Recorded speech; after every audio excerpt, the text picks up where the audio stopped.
Welcome to Supreme Court Opinions. In this episode, you'll hear the court's opinion in Velazquez v. Bondi. In this case, the court considered this issue. When a non-citizen's voluntary departure period ends on a weekend or public holiday, is a motion to reopen filed the next business day sufficient to avoid the penalties for failure to depart under 8 U.S.C. Section 1229 CD1? The case was decided on April 22, 2025. The opinion is presented here in its entirety, but with citations omitted. If you appreciate this episode, please subscribe. Thank you. Justice Gorsuch delivered the opinion of the court. This case poses a question about how to calculate a deadline. Often, the government may detain and deport an individual after properly determining he is unlawfully present in this country. But the government will sometimes delay detention and deportation for up to 60 days to allow those of good moral character to leave the country on their own terms. When it comes to many other deadlines in immigration law, if the final day permitted for taking an action falls on a weekend or legal holiday, the deadline rolls over to the next business day. The question for us is whether the 60-day voluntary departure deadline works that same way. Born in Mexico, Hugo Monsalvo Velazquez entered the United States unlawfully as a teenager about 20 years ago. Since then, he has made his life in Colorado. There, he attended high school, some college, and met and married his wife. The couple has an 11-year-old son and a 10-year-old daughter, both U.S. citizens. Mr. Monsalvo and his wife have raised their family in a home they own outside Denver, where he also owns and operates a small business. In 2011, the federal government initiated proceedings to remove Mr. Monsalvo from the country. In response, Mr. Monsalvo did not dispute that he had entered the country unlawfully, but he asked the government to suspend its removal efforts because he would face persecution if returned to Mexico. Alternatively, he sought permission to leave the country voluntarily. That second request was important to him.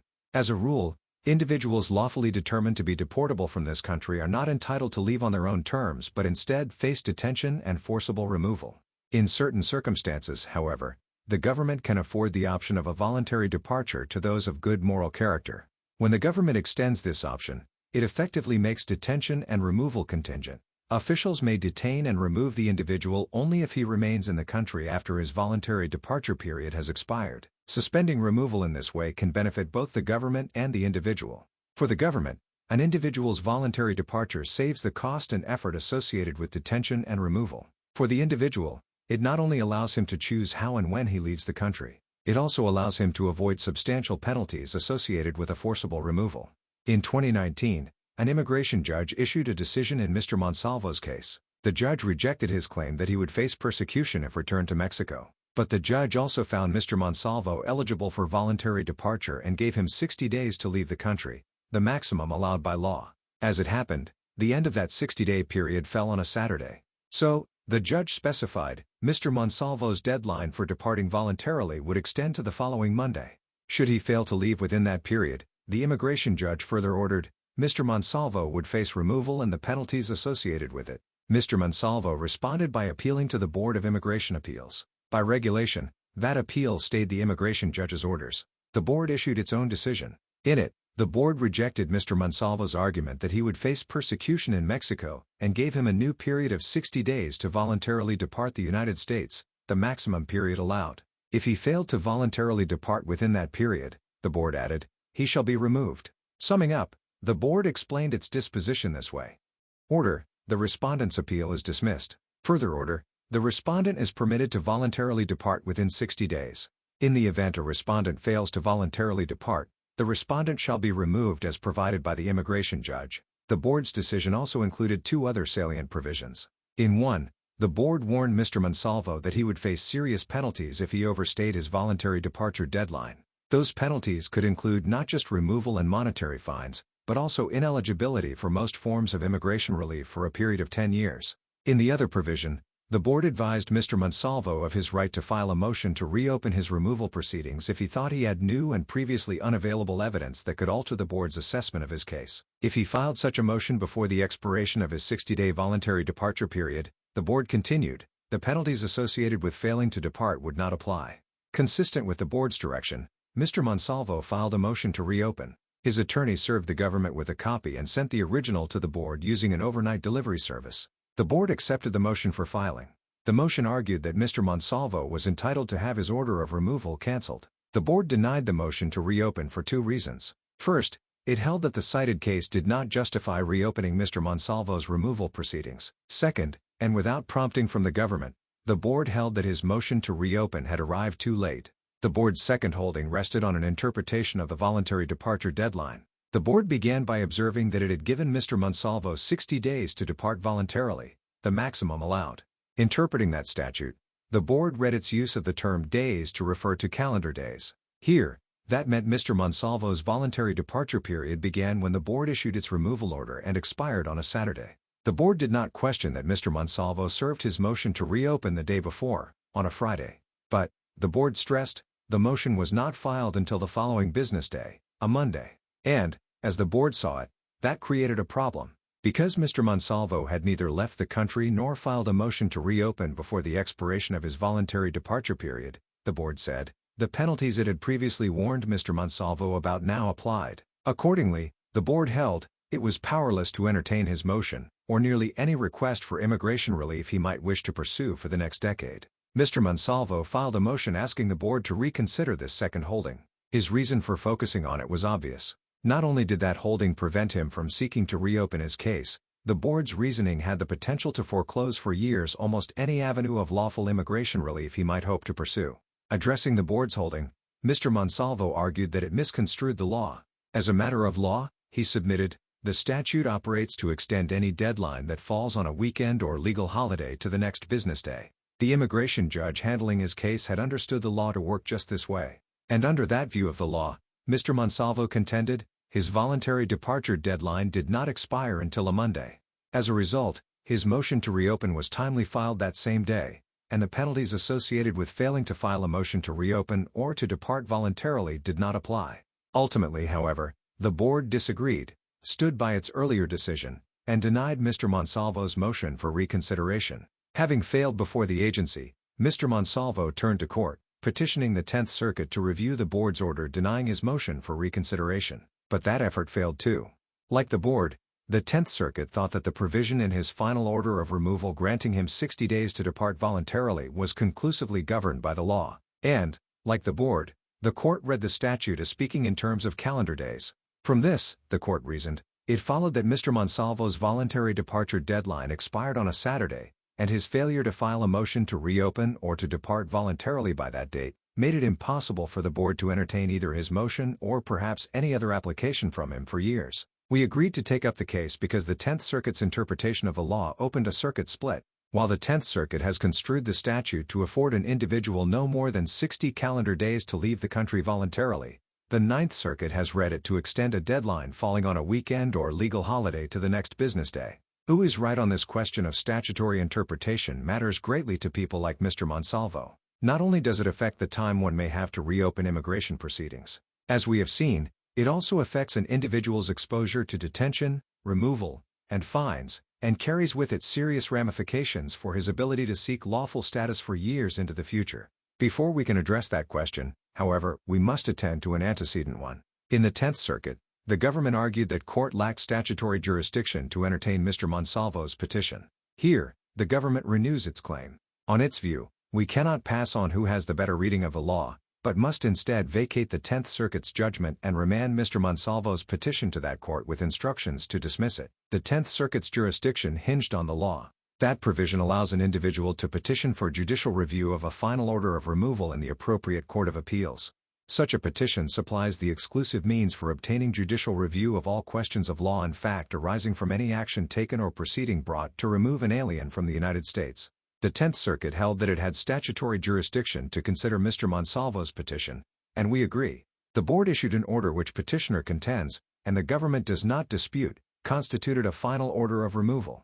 That order conditionally authorized Mr. Monsalvo's detention and removal, providing that in the event he failed to leave voluntarily within 60 days, the maximum permitted period allowed, authorities could detain and remove him. In later administrative proceedings, the parties disagreed about what that order meant. The government read the law, and thus the order, as affording Mr. Monsalvo 60 calendar days before authorities could detain and remove him, and thus before his time to file a motion to reopen effectively expired. Mr. Monsalvo interpreted the statute, and thus his order, to extend his 60-day deadline, which fell on a weekend, to the next business day. Mr. Monsalvo's petition to the 10th Circuit asked that court to resolve the parties' dispute, or, to put it in terms, He asked the court to review his final order of removal and address a question of law arising from its terms, exactly as the law allows. It is true that Mr. Monsalvo did not seek judicial review immediately after the board entered its final order of removal. But, at that stage, he had no reason to do so. The board had given him 60 days to leave the country, and the immigration judge had already explained to him that a voluntary departure deadline falling on a weekend rolls over to the next business day. The dispute over the meaning of 60 days arose only later, when, in ruling on his motion to reopen and without prompting from the government, the board held that his voluntary departure deadline expired on a Saturday.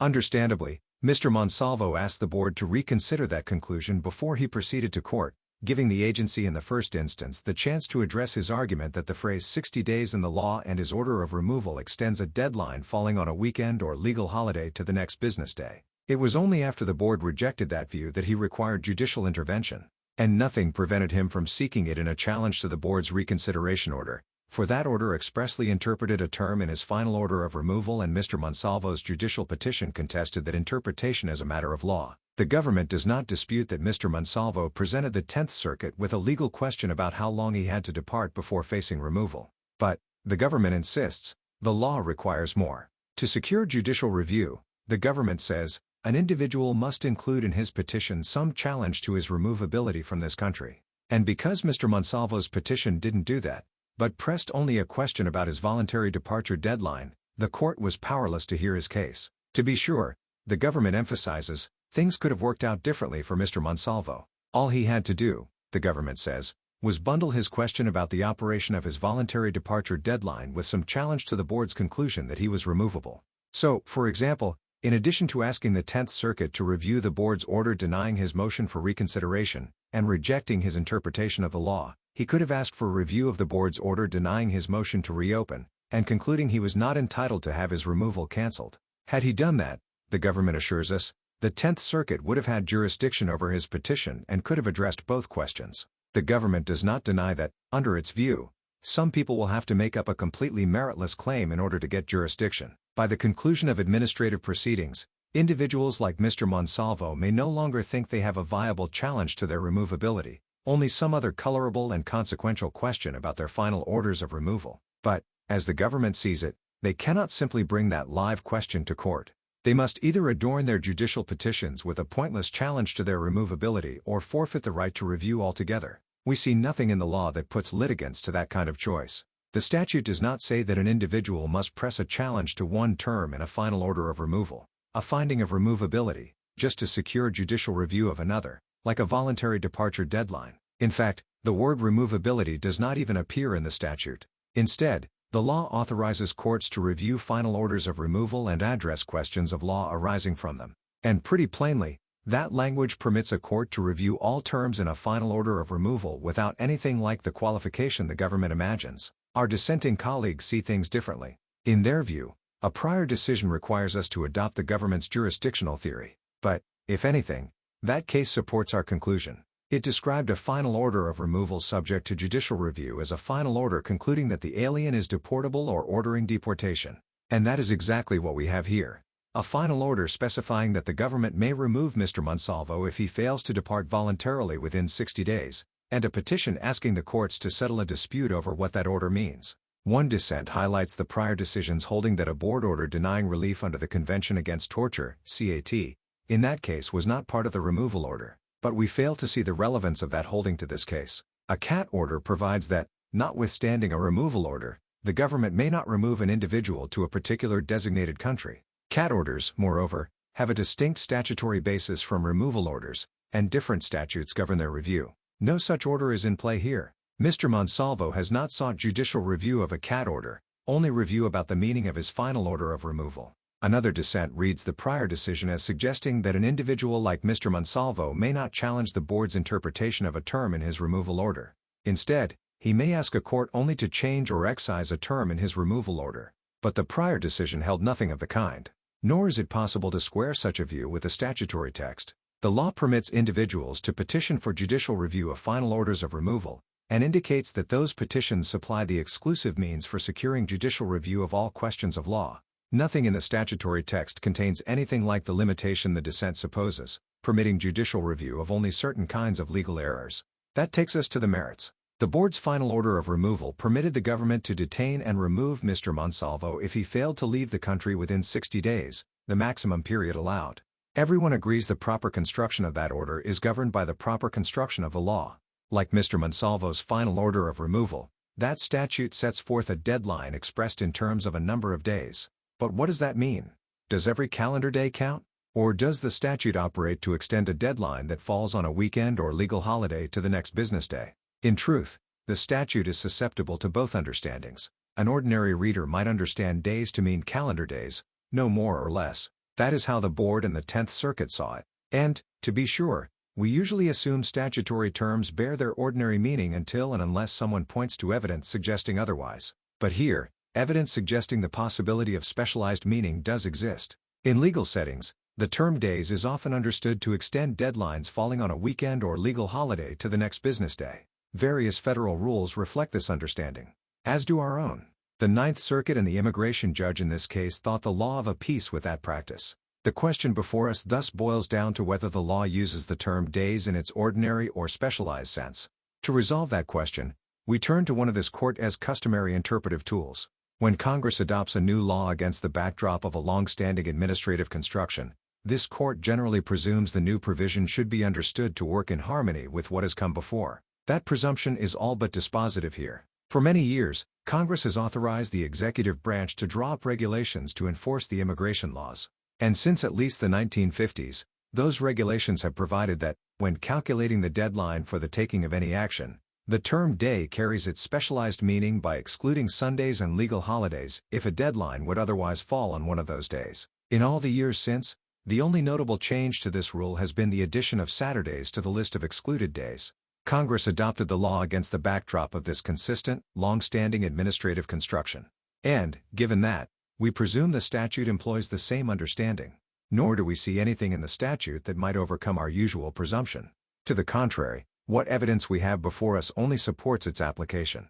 Congress set forth the maximum number of days allowed for voluntary departure in the law. In the same section of that law, Congress also provided individuals a certain number of days to file motions to reopen or to reconsider. When it comes to those latter provisions, the government concedes, the term days is best read in light of pre-existing regulatory practice and thus takes its specialized meaning. Everyone agrees, then, that two provisions in the law operate to roll a deadline falling on a weekend or legal holiday over to the next business day.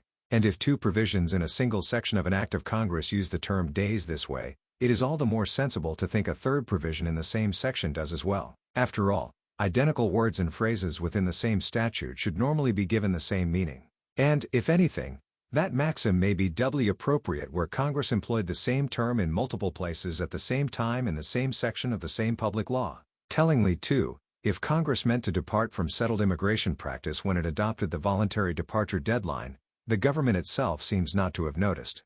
After Congress enacted the law, the government promulgated a new rule to enforce its terms. Tracking the statute, that rule allows an immigration judge to grant a voluntary departure period of up to 60 days. And under the government's own regulations, remember, regulatory deadlines defined in terms of days do not expire on weekends or legal holidays. Nowhere does the government's rule enforcing the law suggest that it is exempt from these regulations.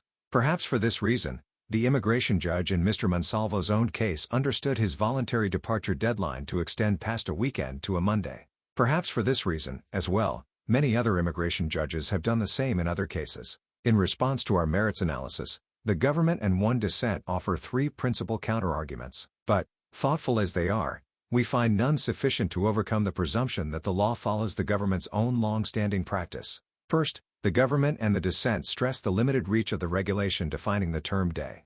Yes, they admit, that rule has long indicated that deadlines expressed in days do not expire on weekends or legal holidays. And yes, they agree, the definition applies for computing the period of time for taking any action provided in this chapter. But, they observe, that rule applies only to regulatory deadlines and does not purport to control statutory deadlines like the one found in the law. That much is true, but also irrelevant. The question before us isn't whether a regulation can trump a statute, of course not. It is whether Congress's work in the law should be read in light of the government's long-standing regulatory practice. And, again, even the government concedes that the answer is mostly yes. When speaking of the days available for filing motions to reopen or to reconsider, the government admits, Congress meant to follow the pre-existing regulatory practice rolling over deadlines falling on weekends and legal holidays to the next business day. Nothing in the government's argument here supplies a reason to suppose Congress meant the term days to work differently when it comes to the voluntary departure deadline found in the same section of the law. Second, and attempting to address this deficiency, the government and the dissent highlight the fact that, when setting the deadlines for motions to reopen or to reconsider, Congress codified pre-existing deadlines found in immigration regulations, 90 days and 30 days, respectively. By contrast, when Congress selected 60 days as the voluntary departure deadline, it did not pull that number from a pre-existing regulatory deadline. Given that difference, the argument goes, Congress must have meant the word days to work differently when it comes to the voluntary departure deadline alone. That conclusion, however, does not follow from its premise. Exactly nothing in the law hints that deadlines found there should operate differently, nor does the regulatory backdrop against which Congress legislated. Recall that the government's regulations had long provided, categorically and without exception, that the term day excludes certain weekends and legal holidays when it comes to calculating the deadline for taking any action, of whatever kind, required by regulation. Again, too, if Congress meant to pursue a more parsimonious approach for the voluntary departure deadline, it is curious that the government itself did not seem to advance that view when it promulgated its own rule to enforce that deadline. Third, coming at the problem from a different direction, the government and the dissent suggest that we should divide the law's deadlines into procedural and substantive categories. For procedural deadlines, like those for motions to reopen and reconsider, the government and dissent concede, it makes sense to think Congress legislated against the administrative backdrop we have described, given that the agencies and courts where those motions must be filed are usually closed on weekends and legal holidays. But that consideration is immaterial. The government and the dissent insist, for the substantive duty of voluntary departure. After all, an individual can leave the country almost any time. Even if agencies and courts close for the weekend or a legal holiday, airports and roads generally remain open. Maybe the procedural/substantive distinction the government and dissent propose would make for good policy. But if Congress had something like that in mind, it never said so. The law's text does not draw any lines between procedural and substantive duties, nor does the regulatory background against which the statute was adopted hint at such a distinction. As we have seen, the government's long-standing definition of the term day excludes certain weekends and holidays when calculating the time for taking any action under immigration regulations, including when it comes to various substantive actions that can plainly be accomplished on a weekend or holiday, like getting married after entering the United States on a fiancé visa. Notably, as well, the government's own regulations enforcing the law make no mention of a procedural/substantive distinction either. Perhaps, too, Congress had good reason for eschewing the line the government and dissent would have us draw. Often enough, as it happens, a substantive duty that can be performed on any given day will be intertwined with a procedural duty that can be discharged only on days when agencies and courts are open. Mr. Monsalvo's case reflects this reality. In it, the effective procedural deadline for his motion to reopen turned on the calculation of the substantive deadline for voluntary departure. In light of that reality, a rational Congress might have thought it sensible to extend the same rule to both the procedural and substantive deadlines in the law. Of course, whether anyone in Congress gave so much as a passing thought to questions like that is anyone's guess. But one thing is certain. The statutory text Congress chose in the law shows no more sign of a procedural/substantive distinction than the government's own long-standing rules. As we see it, the law's deadline works like others found in the same section of the law, and so many others in immigration law. Here, as elsewhere, the term days operates to extend a deadline that falls on a weekend or legal holiday to the next business day. Because the 10th Circuit held otherwise in addressing Mr. Monsalvo's petition, its judgment is reversed, and the case is remanded for further proceedings consistent with this opinion. It is so ordered.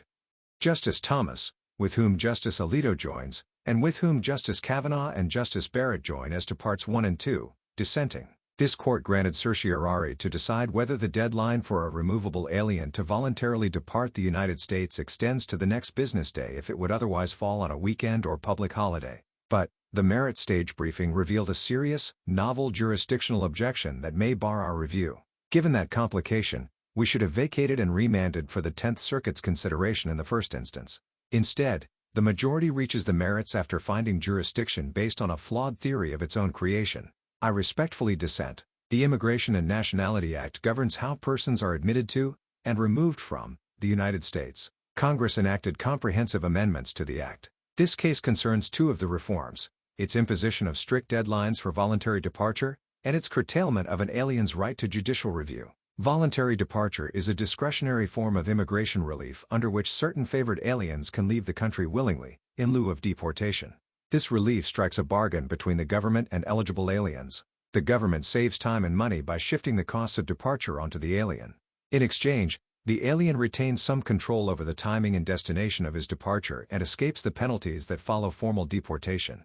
The law tightened this bargain by curtailing the period of time during which an alien may remain in the United States pending voluntary departure. Gone are the days when aliens permitted to voluntarily depart could continue their illegal presence in the United States for months, and even years. Now, a voluntary departure period granted at the end of an alien's removal proceedings cannot exceed 60 days. Aliens who fail to timely depart face stringent penalties, including a 10-year period of ineligibility for various forms of immigration relief. To enforce the voluntary departure deadline, the immigration judge or Board of Immigration Appeals must enter an alternate order of removal alongside any grant of voluntary departure. That order goes into effect automatically if an alien does not depart by the deadline. The law also permits an alien to give up his grant of voluntary departure and pursue other administrative relief.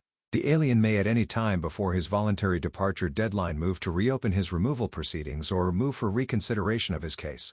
If the alien acts before the deadline, then his motion will automatically terminate the grant of voluntary departure and cause the alternate order of removal to take effect, but the alien will not be subject to the penalties for failure to timely depart.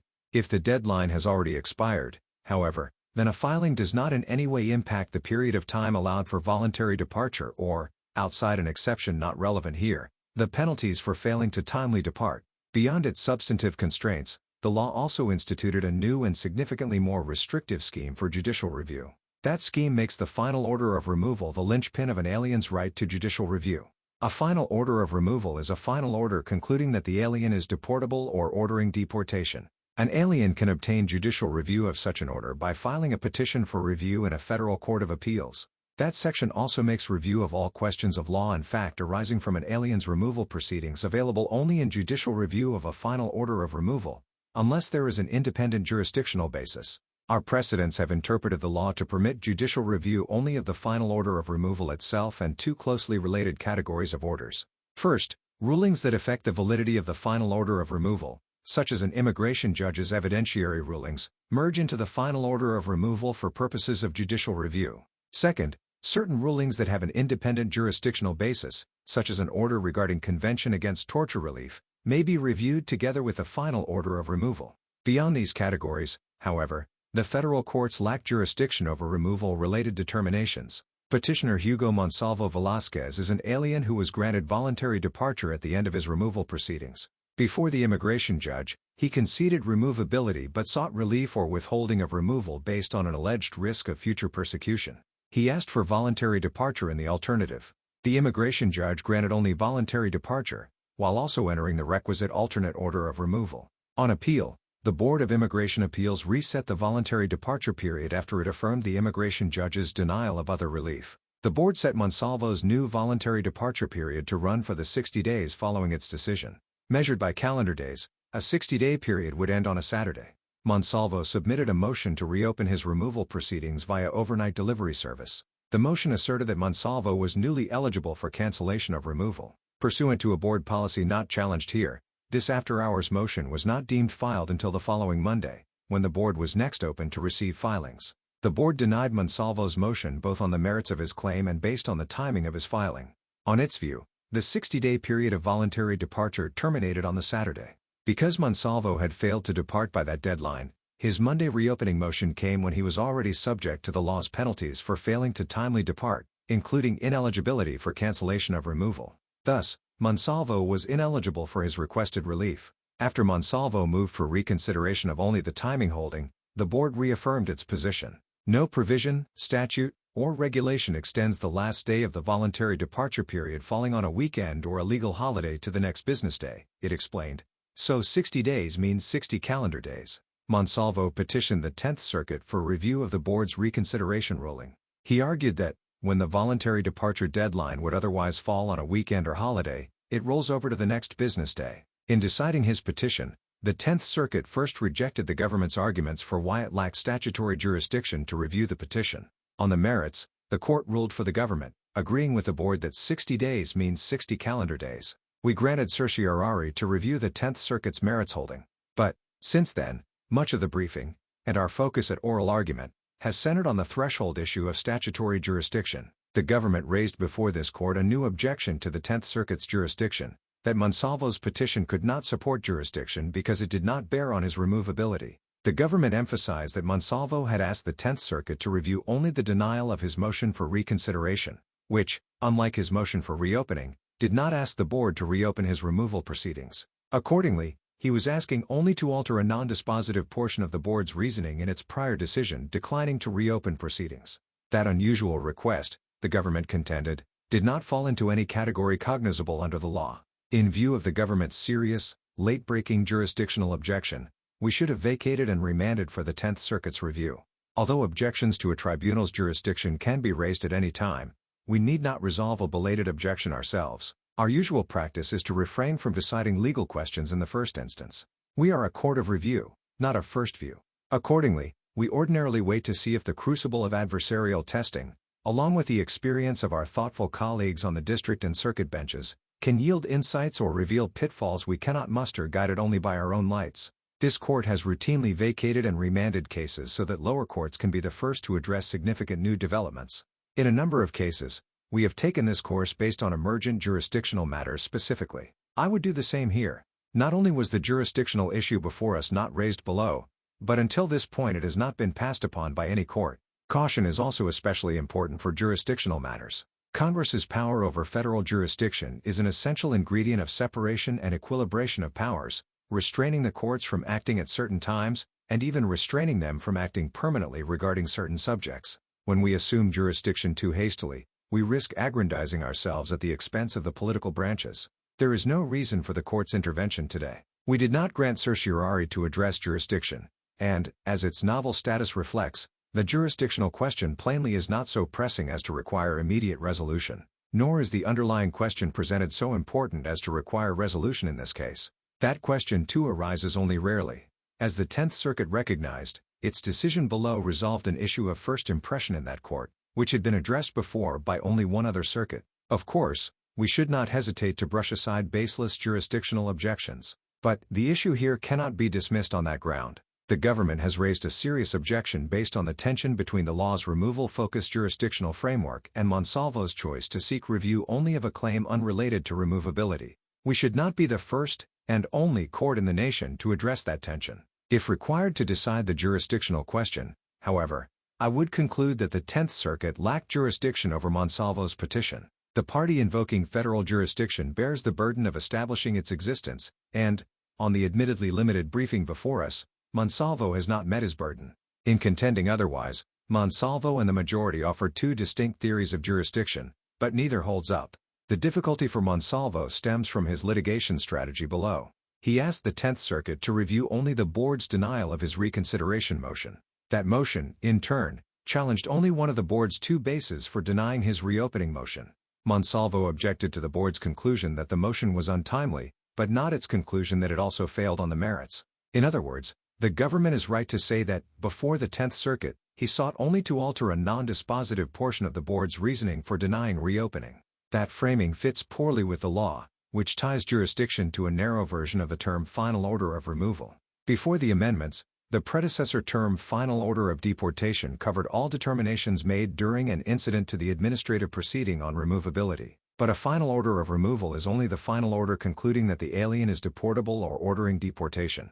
A prior decision made clear that a final order of removal refers only to the portion of an immigration judge or board decision that finds or orders removability, not the entirety of that decision. In that case, we considered whether an alien barred from raising a factual challenge to his final order of removal could still factually challenge the denial of relief. We began by considering the nature of the denial. In the underlying board decision, that denial immediately preceded the alien's removal order. Still, every member of this court recognized that the denial was a distinct order, and not part of the removal order. The majority then concluded that the distinct status of an order preserved the alien's factual challenge to that order.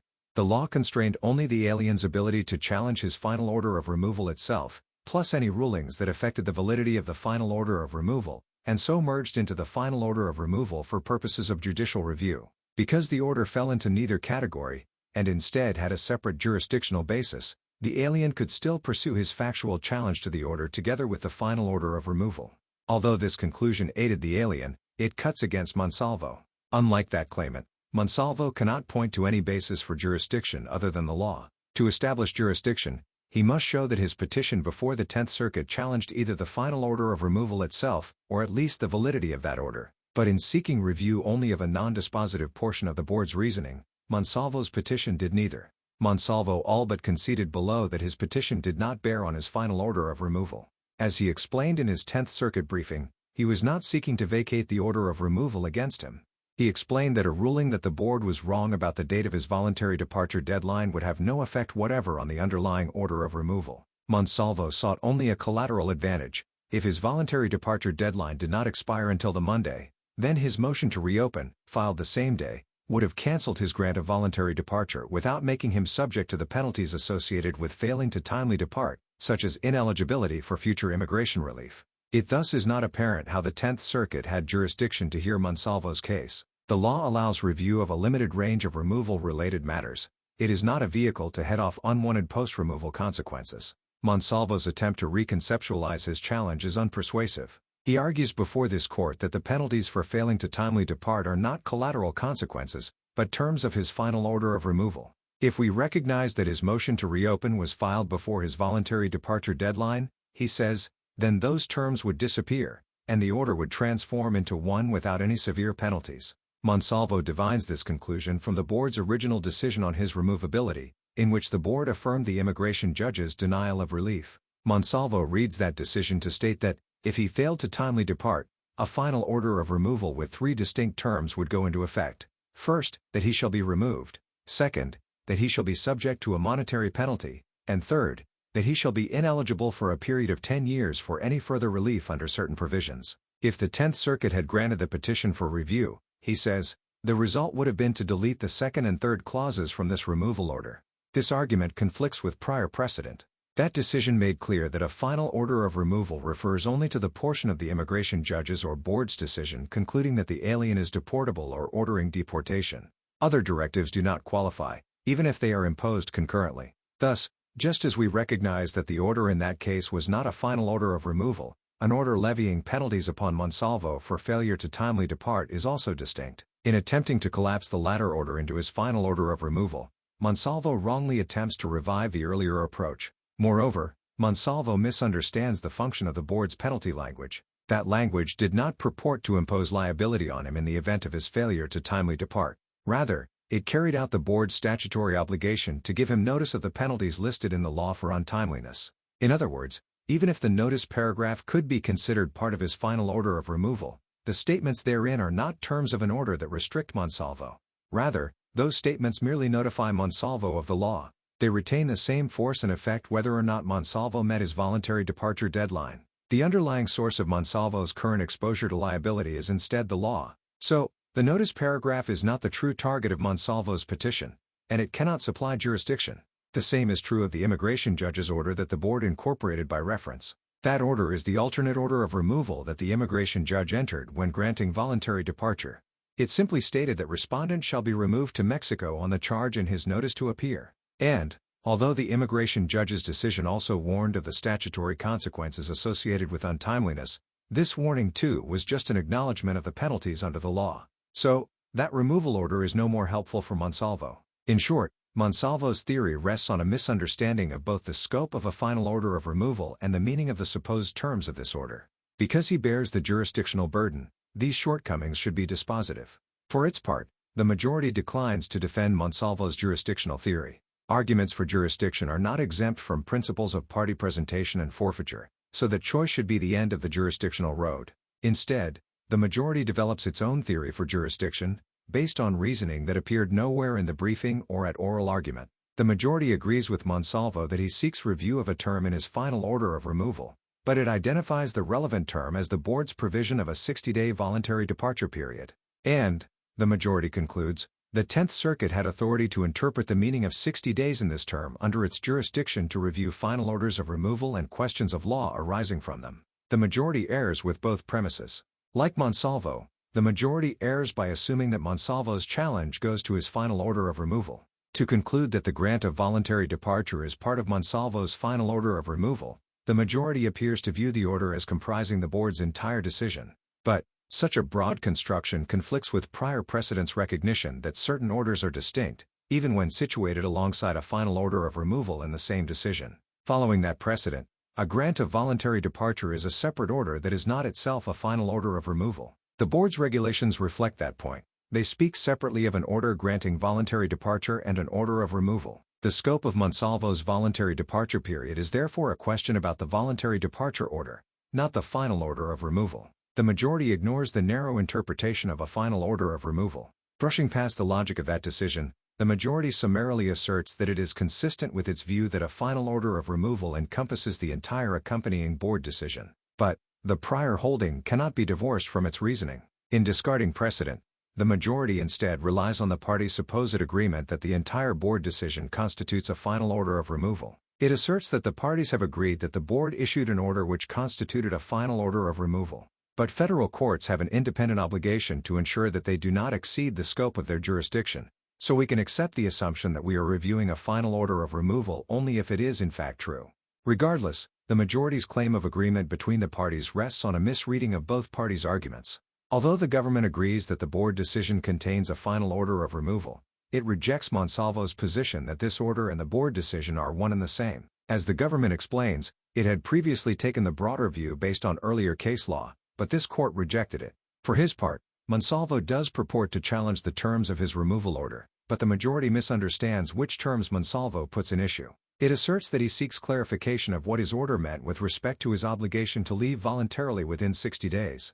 But, as explained, Monsalvo actually views the relevant terms as the statutory penalties invoked by the board. The majority's framing of the final order of removal in this case rests on a stipulation that no party makes. Even if Monsalvo's voluntary departure order could be considered part of his final order of removal, it does not follow that the 10th Circuit would have had jurisdiction over a request to clarify the meaning of 60 days. The law confers jurisdiction only for judicial review of a final order of removal.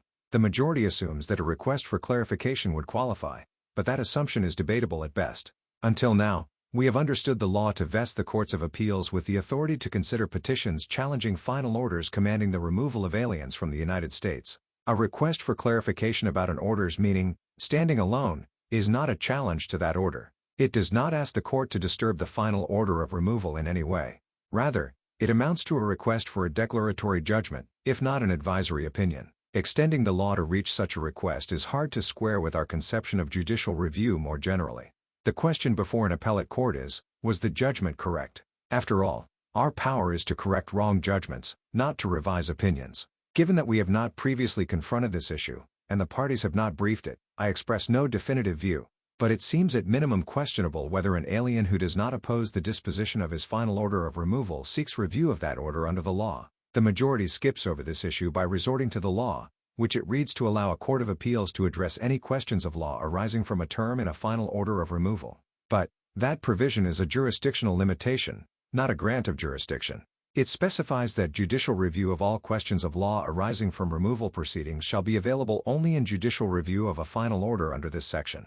That provision thus does not say that an alien can raise any question of law. Rather, absent an independent jurisdictional basis, a federal court has jurisdiction to review such a question only when the court reviews a final order of removal. The provision accordingly does not resolve what it means for a court to review a final order of removal. Finally, policy considerations cannot change our analysis. The majority highlights that ruling against Monsalvo on jurisdictional grounds would lead to a curious result.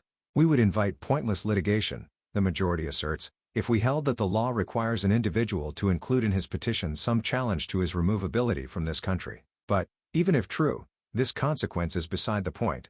We must enforce the statute that Congress enacted. That means giving effect to Congress's decision in the law to substantially limit the availability of judicial review, specifically by permitting review of all questions of law arising from any action taken or proceeding brought to remove an alien only in the course of reviewing a final order of removal. And, it means giving effect to the narrow reading of the term final order of removal. In many cases, a petitioner will still be able to obtain judicial review even under the law's more restrictive scheme.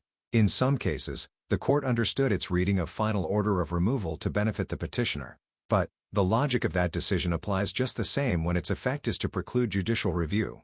All this is not to say that the law denies Monsalvo his day in court. Perhaps, as the government suggests, things would have been different if he had also challenged the board's reopening decision. Or perhaps he could still pursue relief in non-removal related litigation, such as by filing suit after unsuccessfully seeking the government to return his voluntary departure bond, or to adjust status in the country. But we cannot rewrite the laws passed by Congress and signed by the President to shield Monsalvo from the consequences of his choice to challenge only the board's reconsideration decision.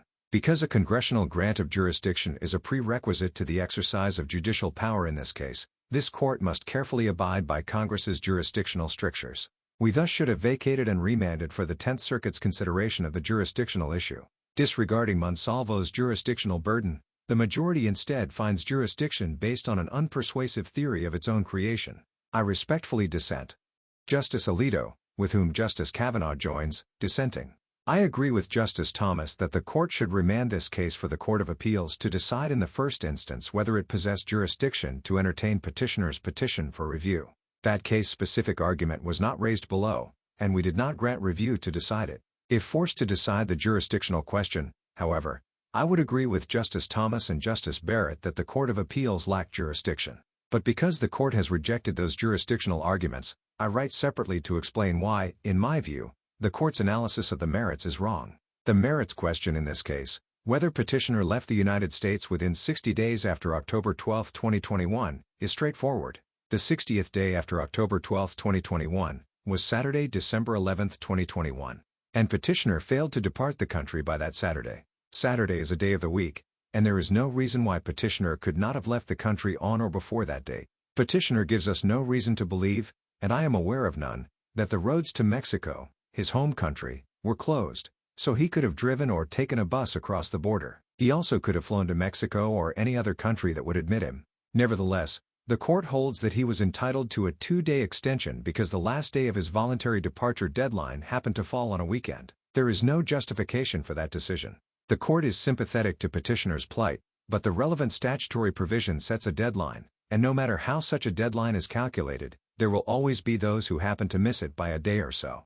And that will be true whether the deadline is always 60 days or is sometimes extended to 61, 62, or 63 days. There will always be a sympathetic pro se alien who is a day or two late. Unless the court is willing to extend the statutory deadline indefinitely, it would presumably be forced to say in such cases that a day too late is just too bad. For this reason, sympathy for petitioner cannot justify the court's decision. That is especially true because today's decision will affect cases other than petitioners. We have not been told how many aliens who are granted voluntary departure are ordered to leave within a specified number of days after the date of the relevant order, but assuming that roughly the same number of such orders are issued on each day from Monday through Friday, it is probable that nearly half of the departure deadlines in such cases will fall on a Saturday, Sunday, or federal holiday. As a result, these individuals will be given a windfall that is not enjoyed by most other similarly situated aliens. As I shall explain, there is no good reason for that disparate treatment. Voluntary departure is part of a bargain that benefits both the government and an alien who is subject to removal. When such an alien voluntarily leaves, the government is spared the expense of deportation, and the alien avoids extended detention, can select the country of destination, and, what is perhaps most important, avoids the restriction on readmission that results from deportation. Federal immigration law has permitted this mutually beneficial bargain for nearly a century. That bargain is effective only if the alien lives up to his promise to depart, and in the past that promise was not always kept. For some time, voluntary departure agreements did not include a specific deadline, and some aliens who had agreed to leave continued their illegal presence in the United States for months, and even years. Congress tried to fix that problem by enacting the statutory deadline at issue here. It provides that, in typical circumstances, permission to depart voluntarily shall not be valid for a period exceeding 60 days. In compliance with this provision, the Board of Immigration Appeals issued an order giving petitioners 60 days to voluntarily depart, the maximum period allowed. We generally presume that terms used in statutes carry the same meaning they have in ordinary usage.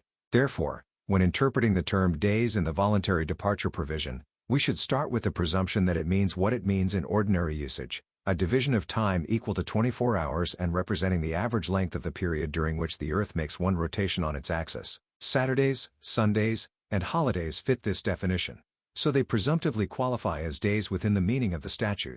Is there any reason to find that this presumption is overcome? The court's answer is yes because, in its view, the term days, as used in the voluntary departure provision, has the special meaning that often applies in provisions that set deadlines for filing papers in a court or government office. But the justification for this special rule, the fact that filing papers in a court or government office on a weekend or holiday is often difficult or impossible, has no application where the task that must be accomplished may be done just as easily on any day of the week. And that is certainly the case here. Petitioner has not provided any reason why he could not have departed on Saturday, December 11th or Sunday, December 12th. He has not claimed, for example, that his religion prohibited him from traveling on either or both of those days. And on those days, he could have left the United States by car, bus, or plane. So why should anyone think that he was entitled to an extension giving him, not the 60 days prescribed by statute, but an extra 2 days? In the absence of some strong contrary indication, affected individuals and courts alike are entitled to assume statutory terms bear their ordinary meaning,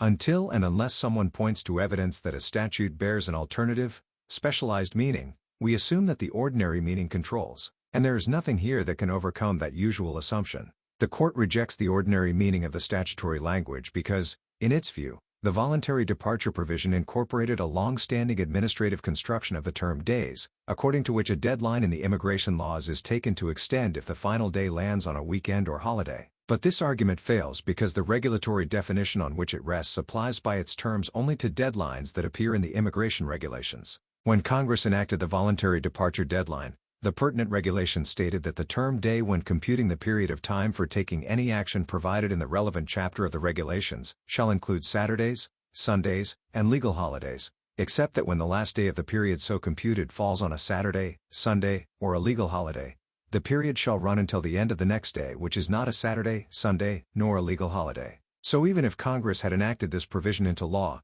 it would not have affected the meaning of the voluntary departure provision. In an effort to draw some support from this regulation, the court disregards its specific terms and contends that it embodied a broader rule for counting days that applies even when the action that must be taken can be done just as easily on weekends and holidays as on ordinary business days. It is doubtful, however, that the court is ready to embrace all the implications of this argument. The term days appears numerous times in the immigration laws. Does the court think that every one of these provisions incorporates its unorthodox counting rule? Consider, for example, the provision that an alien crewman may not be permitted to land temporarily in the United States for more than 29 days. Suppose that the 29th day is a Saturday. Does that mean that the alien crewman may stay an additional 2 days? There are many other similar provisions, such as permitting the waiver of the usual visa requirements for a tourist seeking entry for up to 90 days, requiring certain visa applicants to establish that they are actually willing to conclude a valid marriage to an identified citizen within 90 days of arrival, providing that an already admitted alien is regarded as seeking admission if he has been absent from the United States for a continuous period in excess of 180 days, or providing that an alien is not of good moral character if he has been imprisoned, in a relevant time frame, for an aggregate period of 180 days or more. If, as I assume, the court does not mean to hold that its unorthodox interpretation of the term days applies to every immigration provision that contains that term, then the most that might be said about the counting rule on which it relies is that it is presumptively incorporated when its underlying rationale, the impossibility or difficulty of compliance on a weekend or holiday, is applicable. And if that is so, that construction does not apply to the voluntary departure deadline. I would view this case differently if it involved an administrative interpretation of a statute that contains a technical term or a term that has a special meaning in a particular industry. For example, we have noted well-established Treasury regulations that reflected an accepted distinction between certain terms, at least for the purpose of taxing certain interests, and we assumed that Congress relied on that accepted distinction when it used one of those terms in a tax provision. Here, however, the critical term is a commonplace word used countless times in everyday speech. In sum, Congress had no reason to expect that the purely regulatory definition of day was a long-standing administrative construction that would in any way bear on the meaning of day in the voluntary departure provision. Without support for its interpretation in ordinary language or any special definition that is applicable in a situation like the one at hand, the court moves on to the presumption of consistent usage, i.e., the presumption that a term has the same meaning throughout a statute. Invoking this presumption, the court reasons as follows. The term days appears not only in the provision fixing the deadline for voluntary departure, but also in neighboring provisions that set certain filing deadlines. As the court notes, the government concedes that those filing deadlines extend to the next business day when the final day lands on a weekend or holiday. And the court therefore concludes that the same rule should apply to the voluntary departure deadline. By citing the government's concession about the filing deadline provisions, the court attempts to cloud the real question, which is whether this court should interpret the term days in the filing provisions and the departure provision as having the same meaning or two different meanings. After all, the mere fact that the government believes that the section's filing deadlines should extend when they land on a weekend or holiday does not bind us, and the court's willingness to accept the government's interpretation of the relevant provisions is notably selective. The court eagerly adopts the government's interpretation of the filing provisions but rejects the government's position regarding the voluntary departure provision. So, I repeat, the real question is what this court should hold regarding the meaning of the term days in the provisions in question.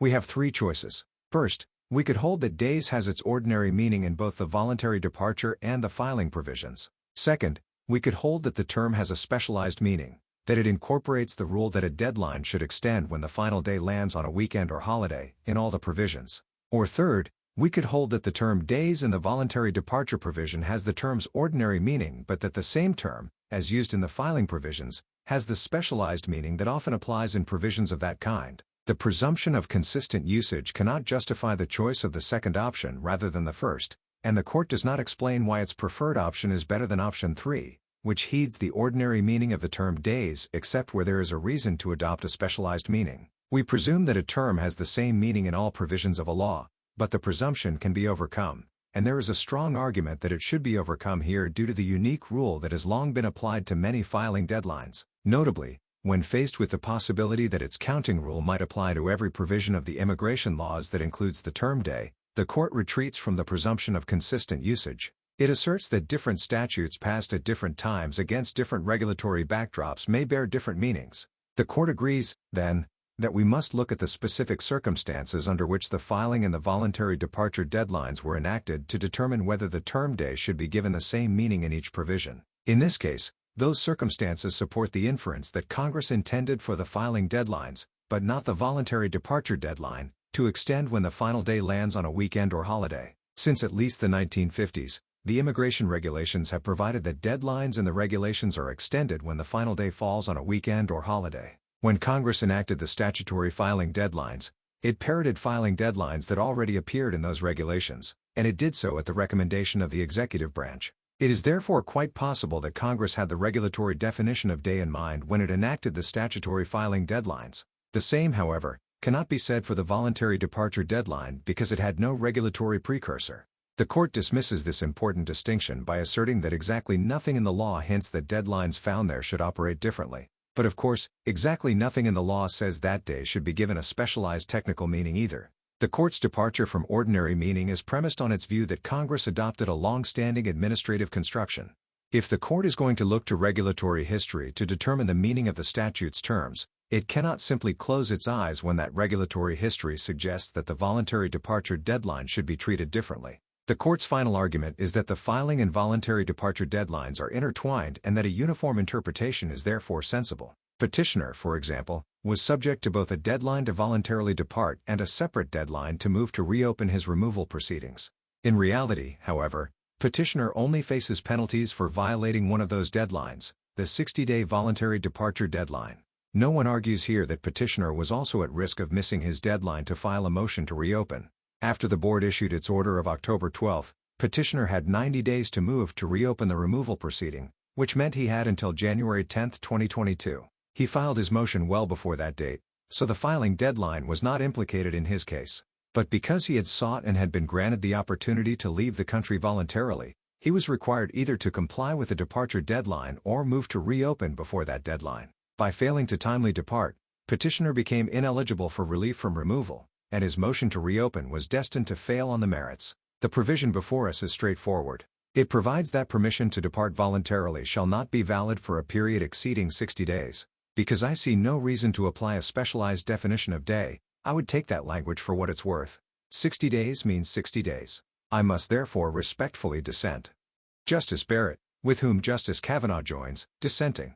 I agree with Justice Thomas that the court is wrong about jurisdiction, but my reasoning is different from his. Justice Thomas would hold that a final order of removal refers only to the portion of an immigration judge or Board of Immigration Appeals decision that finds or orders removability, not the entirety of that decision. Meanwhile, the court seems to believe that the entirety of an immigration judge or Board of Immigration Appeals decision finding removability is the final order of removal. In short, Justice Thomas and the court disagree about how much of the document issued by an immigration judge or the Board of Immigration Appeals is open to challenge, the whole thing?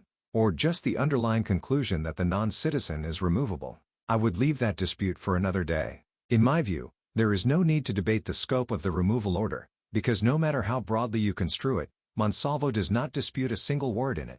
The 10th Circuit had jurisdiction if and only if Monsalvo's petition for review sought judicial review of a final order of removal. An order of removal is an order concluding that the alien is deportable or ordering deportation. Generally, an order is entered by an immigration judge and becomes final if it is affirmed by the Board of Immigration Appeals. This court has held that non-citizens may challenge final orders of removal themselves, certain orders brought alongside final orders of removal, and rulings that affect the validity of final orders of removal. These three categories have something in common. Each requires the non-citizen to contest some element of the final order of removal. Yet Monsalvo did not dispute anything in the immigration judge and Board of Immigration Appeals decisions finding him removable. He asked the 10th Circuit to review only the board's denial of his motion to reconsider its denial of his motion to reopen his removal proceedings. In his motion to reconsider, Monsalvo had asked the board to revisit only its opinion that he had filed his motion to reopen before the expiration of the voluntary departure period, a view that the board had expressed in its denial of Monsalvo's motion to reopen. The decisions finding him removable, however, did not address how to count days, much less whether Monsalvo had overstayed his voluntary removal period. So any way you slice it, Monsalvo's petition for review did not seek judicial review of a final order of removal. Proof? Even after Monsalvo's victory in this court today, every word in the immigration judge and Board of Immigration Appeals decisions finding him removable remains legally valid. I am unpersuaded by the court's rationale for jurisdiction. The court attempts to reframe what is really a request for clarification about the meaning of the voluntary departure provision as a challenge to a notice provision in the original voluntary departure order. But, even assuming that the now inoperative voluntary departure order has any relevance at this stage, a request for clarification about the order's meaning simply does not speak to the validity of the order itself. The court's only response is that my reading of the judicial review provision is inconsistent with the zipper clause. This argument is puzzling. The zipper clause provides that certain forms of judicial review shall be available only in judicial review of a final order under this section. It therefore underscores that judicial review is available only if there is a challenge to a final order of removal. And here, for the reasons that I have explained, there is no such challenge. In short, the court has no answer to the most important question: how can Monsalvo seek judicial review of his final order of removal while conceding that his final order of removal was lawful? He cannot, so the 10th Circuit lacked jurisdiction. The exact scope of a final order of removal has consequences for a host of fact patterns besides the unusual one before us, and because Monsalvo has not challenged any portion of the immigration judge and Board of Immigration Appeals decisions finding him removable, I would leave the issue alone. Still, I shared Justice Thomas's bottom line. The court should not have addressed the jurisdictional question at all, and having forged ahead anyway, it got the answer wrong. I respectfully dissent. Thanks for listening. This podcast is not affiliated with the United States Supreme Court or its staff in any way. Any mistakes in the opinion you just heard should be attributed to this podcast. If you would like to support my efforts to make Supreme Court opinions available to the public, please subscribe. Thank you.